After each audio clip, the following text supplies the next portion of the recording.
கலையாத கல்வியும் குறையாத வயதும் ஓர் கபடு வாராத நட்பும்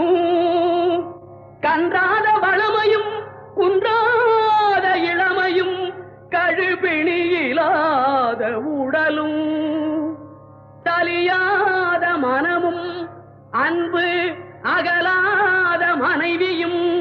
தவறாத சந்தானமும் தாழாத கீர்த்தியும் மாறாத வார்த்தையும் தடைகள் வாராத கொடையும்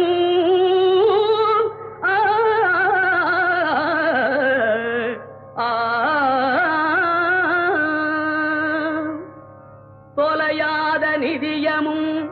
கோணாத கோலும் ஒரு துன்பமில்லாத வாழ்வும் குய்யனின் பாதத்தில் அன்பும்